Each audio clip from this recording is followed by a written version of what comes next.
Bonjour et bienvenue sur la chaîne. Donc avant tout, je tiens à remercier à tous les nouveaux abonnés qui se sont abonnés donc à cette chaîne. Et donc je vous remercie vraiment du fond du cœur. Et donc j'espère que mes vidéos vous plairont. Et donc pour vous remercier, je pense que très prochainement, d'ailleurs j'avais dit que lorsque je franchirai la barre des 1000, j'organiserai donc un concours pour vous faire gagner un tarot ou un oracle ou des bouquins. Je vais voir ce que j'ai, que je pourrais donc vous faire gagner, qui pourrait être intéressant. Voilà. Donc merci encore, hein. Je remercie également à toutes les vieilles chaînes YouTube qui m'ont aidé qui ont aidé ma chaîne à se faire connaître auprès de tous. Car c'est vrai que d'ouvrir une chaîne au jour d'aujourd'hui, c'est beaucoup plus dur, car il y a énormément de chaînes qui tournent sur l'ésotérisme, sur le tarot, et donc c'est beaucoup plus dur que par exemple il y a 5 ou 10 ans à se faire connaître. Voilà. Donc merci à toutes les chaînes qui m'ont soutenu depuis 2 ans et demi que j'ai ouvert cette chaîne. Et merci évidemment à tous les abonnés. Car même si je dis que bon, j'espère ne pas trop avoir d'abonnés, parce que bon, c'est plus pareil. Après, quand on a beaucoup d'abonnés, on peut plus parler, on peut plus correspondre comme je le fais actuellement. Mais c'est vrai que ça fait du bien à son ego de savoir qu'on est suivi par beaucoup de personnes. Voilà. Donc, cette vidéo. Alors, je voulais parler de lithothérapie et de tarot. Alors, il faut savoir qu'il y a deux écoles. Alors, il y a une école qui va dire qu'il faut tirer les cartes juste avec un seul tarot. Et donc, magnétiser souvent ce tarot en le touchant, en dormant avec, en touchant chaque arcane. Voilà. Et il y a une autre école qui dit que c'est bien d'utiliser plusieurs tarots différents pour se faire violence et se sortir des et même images et interprétations qu'on aurait tendance à avoir lorsqu'on utilise toujours le même jeu. Le problème, c'est que lorsqu'on utilise plusieurs jeux, comme c'est le cas pour moi et bien d'autres, on ne peut pas les énergiser tous de notre propre énergie, c'est pas possible, ça demanderait un temps fou. Donc, c'est possible de contourner grâce à la lithothérapie. Donc déjà, avec chaque jeu, vous pouvez mettre une photo de vous, ou un objet qui vous appartient, une bague, ou peu importe, un stylo, que sais-je, et des pierres. Donc en général, au niveau des pierres et des cristaux, ça va être des pierres qui sont en résonance avec le chakra coronal et avec le troisième œil, mais pas que. Donc je vais vous présenter quelques pierres que l'on peut associer avec les tarots. Et en fin de vidéo, je vous expliquerai donc quel genre de quartz peut nous aider à faire avoir le discernement juste pour se tirer les cartes à soi et aux personnes avec lesquelles on a de l'implication au niveau de l'affect. Alors, pour énergiser nos propres jeux, on peut déjà les énergiser avec une améthyste par exemple, au niveau du chakra coronal, avec des fluorines violettes, avec des purpurites, que voici, des sujulites également. Alors tout ça, c'est des pierres qui correspondent au chakra coronal. Vous pouvez, au niveau du troisième œil, vous avez évidemment le lapis lazuli, vous avez l'azurite, c'est l'une des pierres les plus puissantes au niveau du troisième œil. La canvasite également, qui fait partie des pierres vraiment les plus puissantes au niveau du troisième œil. Elle va agir comme un marteau-piqueur et vous ouvrir le troisième œil dès que vous allez la mettre dessus. Donc voilà, vous pouvez mettre toutes ces pierres pour énergiser votre jeu. Vous pouvez également mettre des pierres de protection. Surtout si votre jeu, vous faites tirer les cartes au consultant. Et donc s'il y a d'autres personnes que vous qui touchent le jeu, c'est bien des fois de mettre des pierres de protection pour éloigner les énergies un petit peu négatives des personnes qui pourraient vous toucher les arcanes. Donc moi c'est pas le cas, j'évite de faire toucher mes jeux par les consultants, mais il y en a qui le font. Et j'avoue qu'il y a certains jeux que j'ai mis de côté où ça m'arrive aussi de les faire toucher. Donc là, vous pouvez mettre des pierres de protection comme la tourmaline, Vous avez les obsidiennes œil céleste. Donc, vous voyez, on voit très bien l'œil. Où là, c'est vraiment l'une des plus puissantes au niveau des pierres de protection. Voilà, alors après, le mieux, c'est de prendre un bouquin sur la lithothérapie. Donc moi, je vais vous parler du livre de Jean-Michel Garnier, Propriétés énergétiques des pierres et des cristaux. Alors, c'est un monsieur qui a un très grand magasin, enfin, il a un magasin où on peut commander les pierres sur Internet. C'est d'ailleurs le seul magasin sur Internet auquel je commande les pierres, parce que, avant d'être un vendeur, c'est un passionné. Donc, c'est-à-dire que les pierres que vous achetez chez cette personne, elles seront purifiées, rechargées, les cristals de roche seront déprogrammés, et tous les vendeurs sur le web ne font pas forcément ça. Et je ne pense pas qu'ils fassent tout ça. Donc, c'est un livre qui est aux éditions ACV, et donc, il y a, à la fin du livre, vous avez un lexique des déséquilibres psychologiques et physiques. Donc, par exemple, là, vous voyez, vous avez, donc c'est classé par ordre alphabétique, tout comme les pierres sont classées par ordre alphabétique. Donc, vous avez par exemple la fatigue, fibrome, fièvre, foie, fongicide, furoncle, ganglion, gastrite. Voilà, vous avez donc tous les déséquilibres qui est écrit en gras. Et à côté, vous avez donc le nom des pierres qui est préconisé donc pour ce genre de maladie. Donc vous avez des déséquilibres, comme je vous ai dit, physiques et psychologiques. Lorsqu'on va donc sur une pierre, alors par exemple, je vais essayer d'en trouver une de connue. Donc on parlait de la cavenzite tout à l'heure. Voyons, j'aimerais bien trouver celle-ci. Voilà. Donc vous avez la composition de la pierre en haut, le chakra à laquelle il correspond, la situation géographique, donc là où c'est qu'on trouve la pierre, sa rareté, et vous avez également comment on les purifie. Et vous avez tout un petit topo sur ce que peut vous apporter la pierre d'un point de vue physique et psychologique. Donc je trouve que c'est un livre très complet. Et voilà, comme je vous ai dit, c'est quelqu'un de passionné, donc je ne peux que vous recommander ce bouquin. Donc il a fait d'autres bouquins sur comment poser les pierres quand on veut vraiment être un lithothérapeute, mais ce livre est vraiment très intéressant et je ne peux que vous le recommander. Donc le mieux, si vous aimez associer les pierres avec vos jeux de tarot ou d'oracle, est d'avoir quand même un bouquin. Vous pouvez également aller sur Google, hein, et vous allez trouver également, il y a des sites sérieux où on peut aussi trouver les propriétés des pierres, et en fonction du jeu, vous choisissez la pierre qui correspond au jeu. Donc en général, comme je vous ai dit, c'est bien les pierres du coronal et du troisième œil. Je trouve qu'il est bien également les pierres du sacré, donc du premier chakra, donc avec la tourmaline,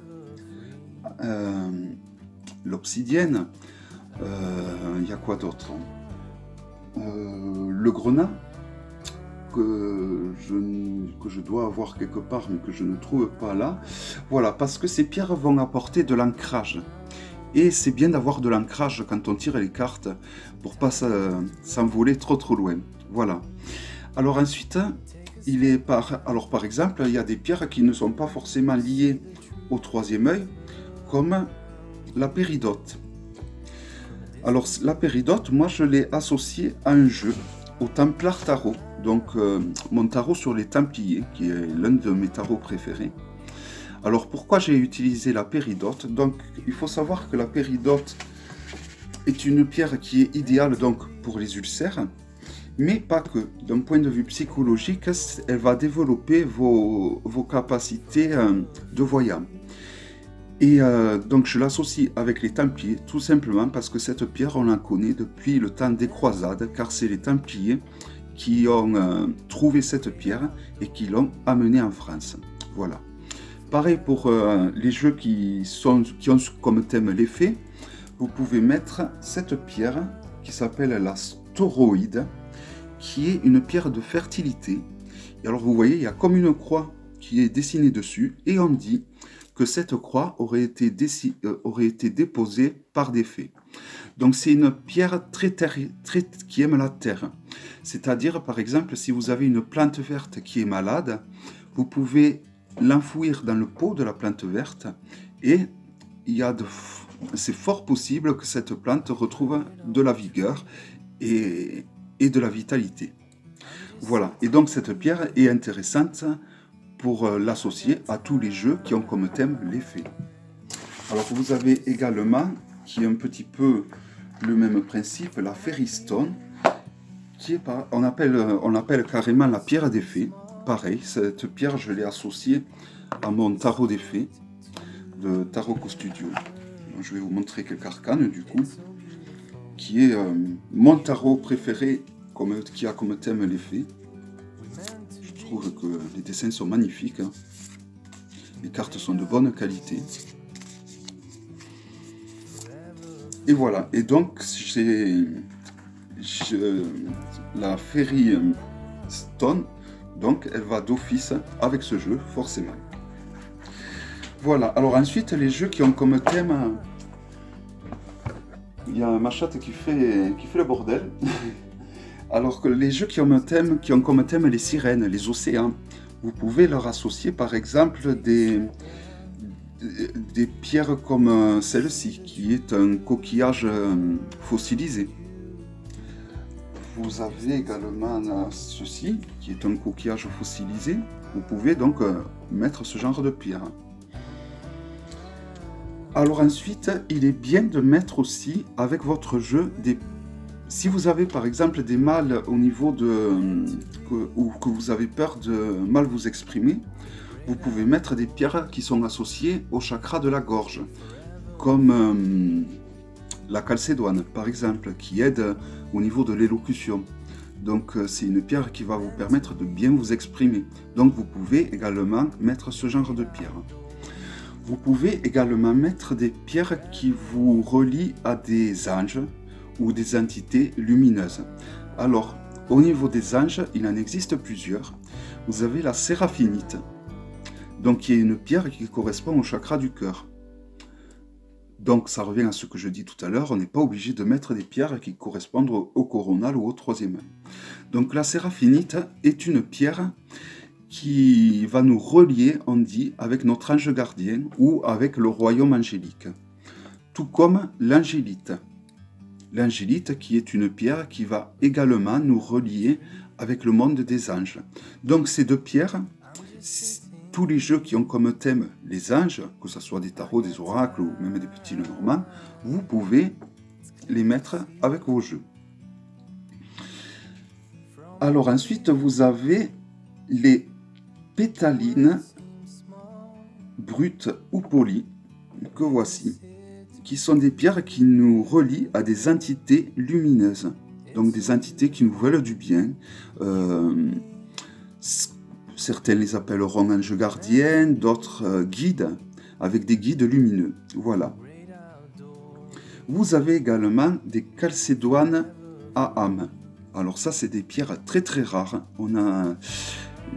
J'en trouve que à un seul magasin en Ariège, sinon j'en ai jamais vu, même sur le net, je n'arrive pas à en trouver. Alors si vous en voyez et que vous avez la possibilité et que vous avez l'argent, foncez, achetez, parce que franchement, on n'en trouve pas partout. C'est des pierres vraiment très très rares. Et donc cette pierre va vous relier avec un guide lumineux qui va vous protéger lors du tirage.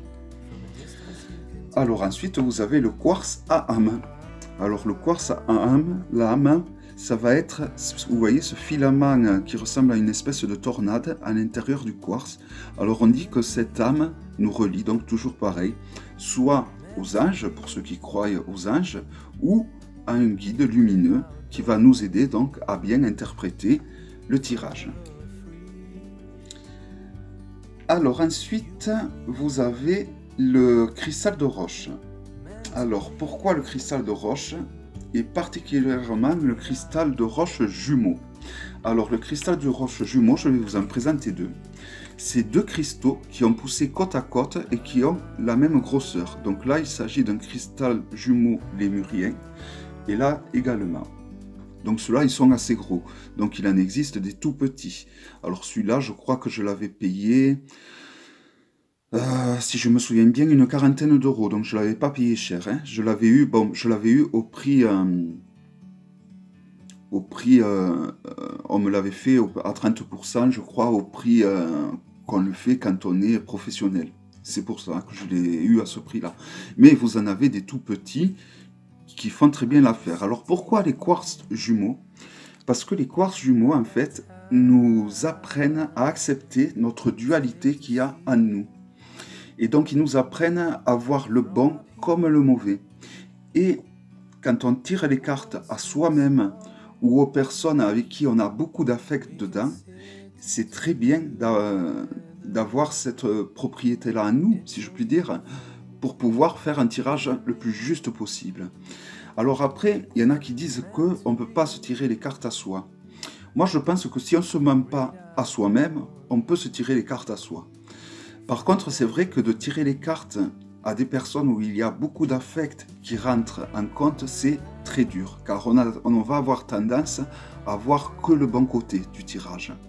Et même les mauvaises cartes, les cartes négatives, on aura tendance à essayer de les voir de façon positive.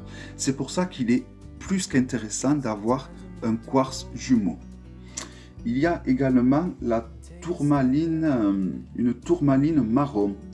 Quand les tourmalines sont marrons comme ceci, il faut que vous la serrez dans votre main gauche pendant un petit moment. Vous méditez tout en la serrant dans votre main gauche. Vous faites 3 inspirations et 3 expirations en gardant l'oxygène dans votre cerveau au moins 3-4 secondes. Donc vous respirez, vous gardez l'oxygène 3 ou 4 secondes et vous l'expulsez. Et cette tourmaline va vous permettre de faire le vide dans votre cerveau pour vous concentrer sur le tirage du moment présent. Je reviens à notre quartz jumeau. Donc, l'avantage de ce quartz est donc d'accepter les bons côtés comme les mauvais côtés du tirage. Mais vous pouvez également le programmer. Donc le programmer, ça va permettre de amplifier cette propriété du quartz. Donc pour le programmer, il n'y a rien de plus simple. J'avais fait une vidéo où je l'expliquais, mais je vais vous la réexpliquer. Alors vous écrivez sur un papier vierge la programmation. Donc par exemple, alors il faut que ça soit de façon comme si c'était acquis. C'est-à-dire, vous allez écrire « J'interprète avec le discernement nécessaire lorsque je fais un tirage pour moi ou une personne où j'ai de l'affect. » Ou « J'interprète avec le discernement nécessaire lorsque je fais un tirage pour les personnes envers qui j'ai de l'affect ou pour moi-même. » Voilà, vous écrivez ce message sur une feuille de papier blanche, vous entourez le quartz que vous aurez déprogrammé avant. Donc pour déprogrammer un quartz, le plus simple, lorsque vous l'achetez, vous le déposez sur du sel de l'Himalaya toute une nuit. Vous n'y mettez pas du sel dessus parce que ça va l'abîmer, juste le déposer sur du sel. Voilà, comme ça, toute une nuit, et ça va casser toutes les programmations. Donc du coup, le quartz sera vierge. Une fois que vous le récupérez, vous le passez sous de l'eau courante. J'entends souvent dire des personnes qui mettent le quartz dans une bassine avec de l'eau et après qui le retirent. Mais c'est pas bon du tout parce que quand vous retirez le quartz, les mauvaises énergies vont rester accrochées au quartz. Il faut laisser l'eau s'écouler du quartz, ruisseler. Il faut voir que l'eau ruisselle du quartz et imaginer les mauvaises énergies qui s'écoulent du quartz. Une fois que vous aurez fait ça, donc le sel et le rinçage à l'eau, vous pouvez également l'enterrer sous terre le temps d'une lunaison. Et là, par contre, il sera en plus rechargé, donc il sera purifié, rechargé et déprogrammé. C'est la meilleure des méthodes de l'enterrer sous terre. Alors quand je dis de l'enterrer sous terre, il ne faut pas l'enterrer dans un vase, il faut l'enterrer vraiment, il faut avoir un petit bout de jardin et l'enterrer dans son jardin. Voilà. Donc, une fois qu'il est déprogrammé, vous écrivez votre programmation sur un bout de papier, et vous entourez votre quartz de ce papier. Et vous le laissez dans ce papier le temps d'une lunaison, toujours pareil. Vous le laissez 28 jours, par exemple. Ou 15 jours, 3 semaines. Après, vous enlevez ce papier de quartz. Ce papier, vous le mettez soit dans un grimoire ou dans un endroit que vous dédiez au quartz que vous avez programmé. Et du coup, ben, quand vous faites un tirage à vous ou aux personnes où vous avez de l'affect, que ça peut être votre mère, votre enfant, quelqu'un de la famille, votre amoureux, votre amoureuse, vous utilisez ce quartz, vous le mettez sur la table et vous faites votre tirage. Alors, comme je vous ai dit, il existe des quartz beaucoup plus petits si vous voulez les mettre, si vous voulez l'accompagner avec votre tarot, soit dans le pochon ou dans la boîte dans laquelle il se trouve. Ou alors, vous pouvez, comme moi, acheter un gros quartz qui fera d'office tous les jeux que vous possédez. Voilà. Alors, ça se calcule. Moi, j'ai calculé que ça revenait moins cher d'en acheter un de gros que plein de petits et de les mettre dans chaque jeu. Je ne m'en serais pas sorti. Voilà. Voilà, donc je crois que j'ai à peu près tout dit. Je pense que je n'ai rien oublié. Vous avez par exemple aussi, je retourne au niveau des pierres que l'on peut associer avec les tarots, les jeux où il y a l'oracle de la lune noire par exemple. Donc à cet oracle, vous pouvez associer une pierre de lune noire. Pareil, il y a certains tarots où il y a beaucoup qui a comme thème la lune, vous pouvez y mettre des pierres de lune. Voilà, après c'est à vous de choisir en fonction du tarot que vous avez, en fonction d'un tas de choses. Prochainement, je vais avoir le tarot des sabbats des sorciers, où il va y avoir 3 arcanes du diable. Donc il va y avoir le diable, Lucifer, et une 3e, Satan. Donc on dit que Lucifer, avant qu'il soit déchu, quand c'était... Alors on ne sait pas trop, hein, tantôt c'était un séraphin, tantôt c'était un chérubin, tantôt c'était un archange, on ne sait pas trop. Mais il était au milieu des pierres précieuses. Donc dans ce jeu, je vais y mettre un rubis, un saphir étoilé, un rubis étoilé et un rubis noir étoilé. Voilà. Après, pour tous les jeux qui sont des jeux par exemple de tradition égyptienne, vous pouvez y mettre des pyramides par exemple. Vous pouvez y mettre aussi des cornalines, car on dit que les cornalines étaient des pierres de prédilection pour les Égyptiens. Les jeux qui ont comme thème les chats, vous pouvez mettre des tourmalines œil de chat également. Et pourtant, ce n'est pas du tout des pierres qui correspondent au 3e œil et ni au coronal. Donc voilà. Je crois que j'ai tout dit cette fois. Donc j'espère que j'aurai pas été trop brouillon et que cette vidéo vous aura plu. Et donc je vous dis à très bientôt pour une prochaine vidéo. Merci encore aux nouveaux venus. Et donc d'ici quelques semaines, je pense que j'organiserai donc ce petit concours pour vous remercier. Bon, je suis désolé à l'avance de ne pas pouvoir faire gagner tout le monde. Je ne pourrai pas, hélas. Mais voilà, j'essaierai de faire un lot assez sympathique. Voilà, donc je vous remercie beaucoup à tous et je vous dis à bientôt pour une prochaine vidéo. Bye bye.